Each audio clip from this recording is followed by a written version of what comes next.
Hello everyone, welcome back to our channel. तो आज हम लोग करेंगे एक्सरसाइज 9.1 का क्वेश्चन नंबर 14। देखो क्वेश्चन क्या कह रहा है। A 1.2 metre tall girl sports balloon moving with the wind in a horizontal line at a height of 88.2 metre. एक लड़की है जिसकी हाइट है 1.2 मीटर, एक बलून को देख रही है जो एक हॉरिजॉन्टल लाइन में मूव कर रहा है with the wind and at a height of 88.2 metre. देखो ये है वो बलून, ये ग्राउंड लेवल से इस बलून की जो हाइट है वो है 88.2 मीटर। अब ये वो गर्ल है जो इस बलून को देख रही है फ्रॉम द ग्राउंड, और इस गर्ल की खुद की हाइट कितनी है 1.2 मीटर। अब जब ये इस बलून को देख रही है कुछ ना कुछ एंगल ऑफ एलिवेशन तो बनेगा ना।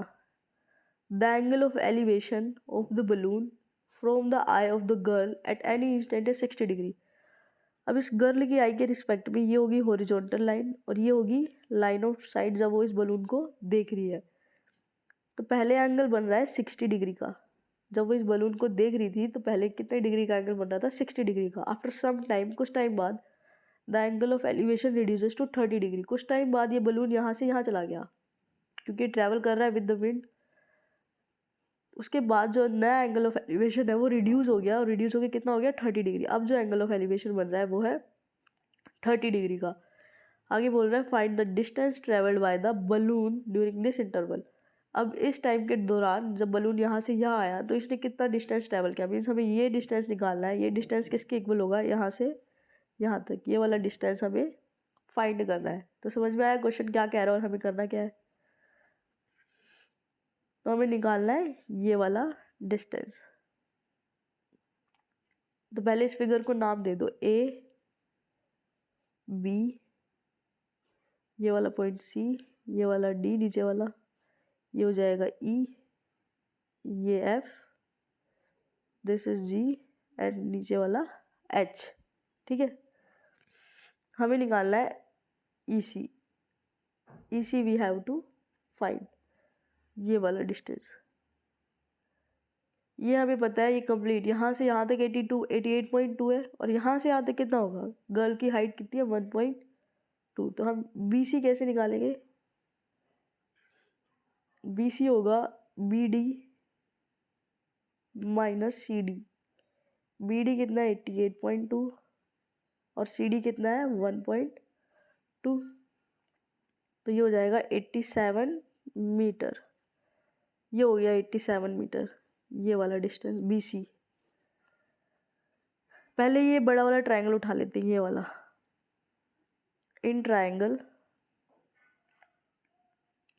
जी B C, G B C, इस एंगल के हिसाब से ये बेस होगा और ये होगा परपेंडिकुलर। ये 90 डिग्री का है तो ये तो हाइपोटेन्यूज होगी, ये बेस एंड ये परपेंडिकुलर। तो बी सी अपॉन जी सी, ये होगा tan थीटा, और थीटा कितना है 30 डिग्री, तो tan 30 डिग्री। बी सी की वैल्यू कितनी है 87 अपॉन जी सी। tan 30 डिग्री कितना होता है 1/√3। तो यहाँ से जी सी की वैल्यू कितनी आ जाएगी 87√3 मीटर। यानी इस कंप्लीट की वैल्यू आ गई 87√3। हमें चाहिए किसकी है, ई सी की, इतने की, यहाँ से यहाँ तक। ठीक है, अब इस छोटे वाले ट्रायंगल को उठा लो। In triangle A E ji, in triangle A ई जी। अब एक चीज़ देखना, अगर ये 87 है तो ये भी 87 होगा। बी सी इक्वल्स टू ए ई होगा, और इस एंगल के हिसाब से ये परपेंडिकुलर एंड ये बेस। तो A E upon G E equals to tan 60 degree.